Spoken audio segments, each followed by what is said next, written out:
Assalamualaikum warahmatullahi wabarakatuh. Perkenalkan, nama saya Gugun Gunawan. Saya di sini akan menjelaskan tentang buku studi kelayakan bisnis edisi revisi yang dikarang oleh Dr. Kasmir SEMM dan Ja'far SEMM. Sini akan saya paparkan mengenai buku studi kelayakan bisnis sendiri secara singkat, yang saya ambil dari bab pertama, yaitu mengenai studi kelayakan bisnis itu sendiri. Di sini disebutkan bahwa studi kelayakan bisnis yaitu suatu kegiatan yang mempelajari secara mendalam tentang suatu usaha atau bisnis yang dijalankan dalam rangka menentukan layak atau tidaknya usaha tersebut dijalankan. Kelayakan artinya penelitian yang dilakukan secara mendalam tersebut dilakukan untuk menentukan apakah usaha yang dijalankan akan memberikan manfaat yang lebih besar dibandingkan dengan biaya yang akan dikeluarkan. Dengan kata lain, kelayakan dapat diartikan bahwa usaha yang dijalankan akan memberikan keuntungan baik finansial dan non-finansial sesuai dengan tujuan yang diinginkan. Adapun pengertian bisnis sendiri yaitu usaha yang dijalankan dengan tujuan utamanya untuk memperoleh keuntungan. Keuntungan yang dimaksud dalam perusahaan bisnis yaitu keuntungan finansial tentunya. Namun dalam prakteknya, perusahaan non-profit perlu melakukan studi kelayakan bisnis karena keuntungan yang diperoleh tidak hanya dalam bentuk finansial, akan tetapi juga non-finansial. Jadi dengan dilakukannya studi kelayakan bisnis akan dapat memberikan gambaran apakah usaha atau bisnisnya yang diteliti layak atau tidaknya untuk dijalankan. Untuk menentukan layak atau tidaknya suatu usaha dapat dilihat dari berbagai aspek. Setiap aspek dapat dikatakan layak yang harus dimiliki suatu standar tertentu. Namun keputusan penilaian tak hanya dilakukan pada salah satu aspek saja. Penilaian untuk menentukan kelayakan bisnis didasarkan kepada seluruh aspek yang akan dinilai nantinya. Aspek-aspek yang dinilai dalam studi kelayakan bisnis meliputi aspek hukum, aspek pasar, dan pemasaran, aspek keuangan, aspek teknisi atau operasional, aspek manajemen, aspek organisasi, aspek ekonomi, dan aspek sosial, serta aspek dampak lingkungan. Untuk menilai semua aspek ini perlu dibentuk semacam tim yang terdiri dari orang-orang yang berasal dari berbagai keahlian. Di sini disebutkan ada aspek hukum. Aspek hukum digunakan untuk meneliti kelengkapan, kesempurnaan, dan keaslian dokumen yang dimiliki mulai dari badan usaha, izin-izin, sampai dokumen lainnya. Aspek keuangan. Aspek keuangan adalah untuk menilai kemampuan perusahaan dalam memperoleh pendapatan serta biaya yang dikeluarkan. Yang ketiga, aspek teknis atau produksi adalah untuk menentukan lokasi, layout gedung dan ruangan, serta teknologi yang akan dipakai. Selanjutnya, mengenai faktor-faktor yang menyebabkan kegagalan usaha. Risiko kerugian yang ditimbulkan di masa yang akan datang disebabkan karena di masa yang akan datang penuh dengan berbagai ketidakpastian. Yang paling penting di sini untuk diperhatikan adalah memprediksi risiko yang akan terjadi nantinya. Secara umum, faktor-faktor penyebab kegagalan terhadap hasil yang telah dicapai sekalipun yang telah dilakukan studi kelayakan bisnis secara benar dan sempurna. Di antaranya, yang pertama, mengenai data dan informasi yang tidak lengkap. Pada saat melakukan penelitian, data dan informasi yang disajikan kurang lengkap sehingga hal-hal yang seharusnya menjadi penilaian tidak ada. Yang kedua, tidak teliti. Kegagalan dapat pula disebabkan si penstudi yang melakukan studi kurang teliti dalam meneliti dokumen yang ada. Yang ketiga, salah perhitungan.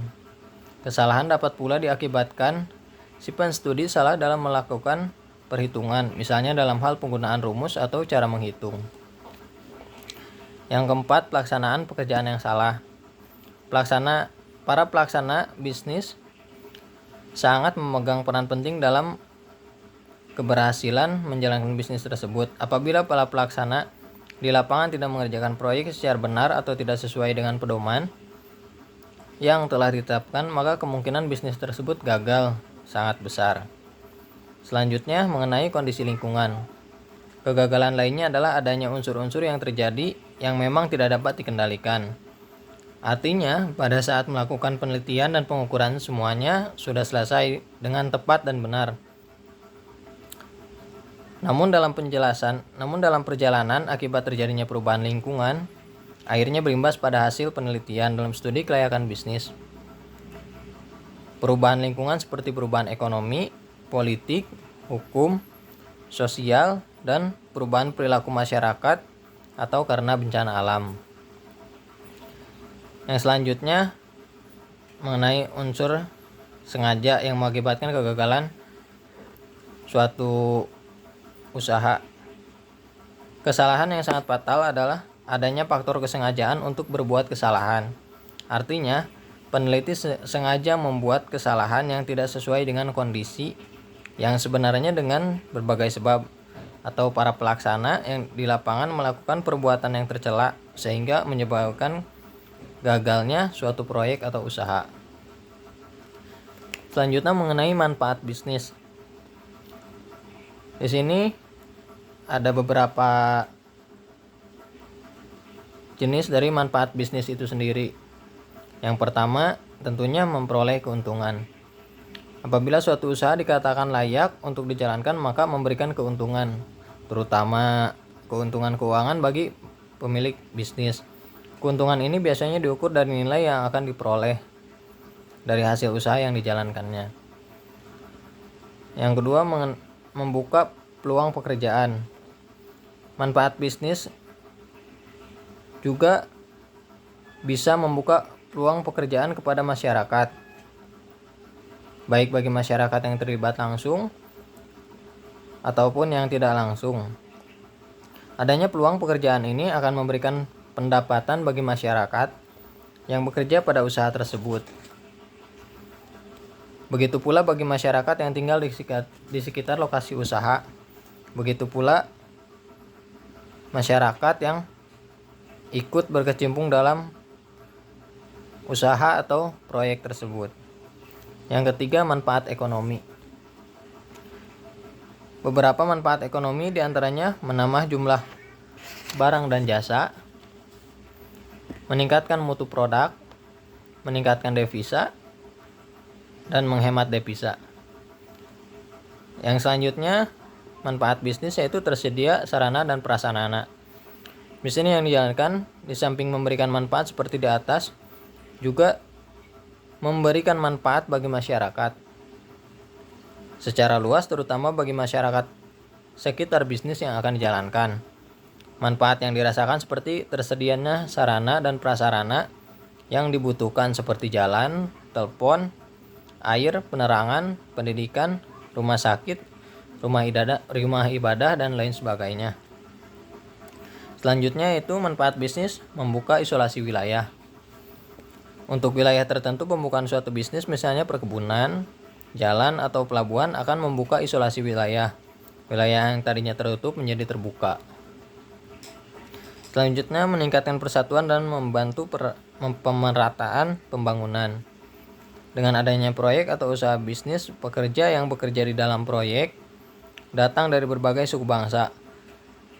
Pertemuan dari berbagai suku akan dapat meningkatkan persatuan.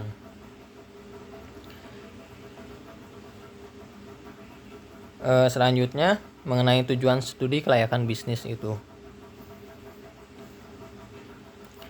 Di sini ada berbagai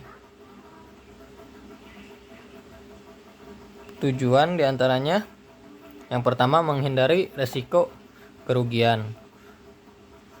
Untuk mengatasi resiko kerugian di masa yang akan datang, karena di masa yang akan datang ada semacam kondisi ketidakpastian. Kondisi ini ada yang dapat diramalkan, ada yang terjadi atau memang dengan sendirinya terjadi tanpa dapat diramalkan. Dalam hal ini, fungsi studi kelayakan bisnis yaitu untuk meminimalisir resiko yang tidak kita inginkan, baik resiko yang dapat dikendalikan maupun resiko yang tidak dapat dikendalikan. Yang kedua, memudahkan perencanaan.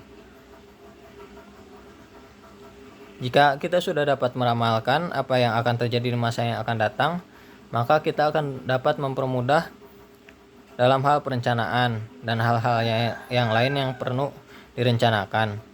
Perencanaan meliputi beberapa jumlah dana yang diperlukan, kapan usaha atau proyek akan dijalankan, di mana lokasi proyek yang akan dibangun, dan siapa saja yang akan melaksanakannya. Yang ketiga, tujuan dari kelayakan bisnis juga memudahkan pelaksanaan pekerjaan.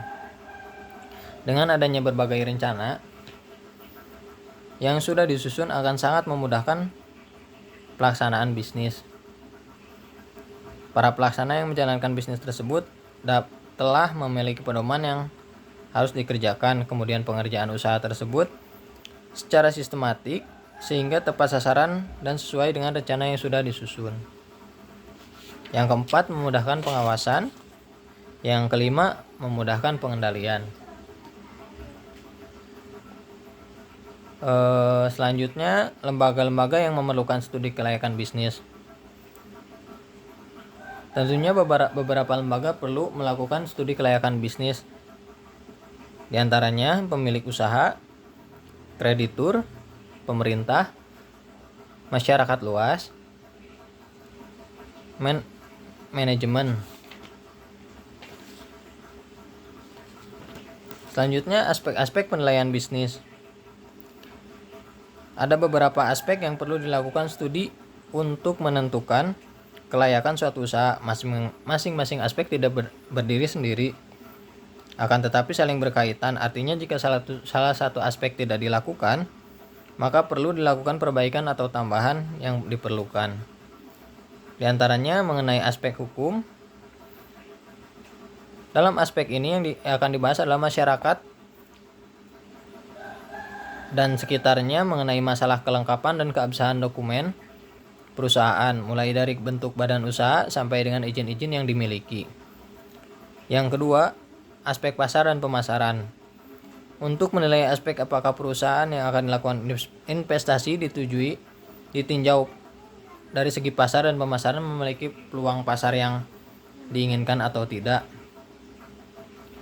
Yang ketiga, aspek keuangan. Penelitian dalam aspek ini dilakukan untuk menilai biaya-biaya apa saja yang akan dikeluarkan dan seberapa besar biaya-biaya yang akan dikeluarkan. Yang selanjutnya, aspek teknis.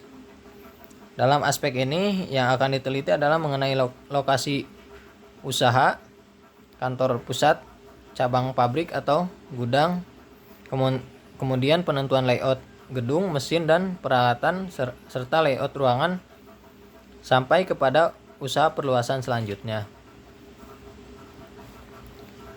Yang selanjutnya, aspek manajemen. Yang dinilai dalam aspek ini adalah para pengelola usaha dan struktur organisasi yang ada. Selanjutnya, aspek ekonomi sosial. Penelitian dalam aspek ekonomi adalah untuk melihat seberapa besar pengaruh yang ditimbulkan jika proyek ini dilakukan. Pengaruh ini terutama terhadap ekonomi secara luas serta dampak sosialnya terhadap masyarakat secara keseluruhan.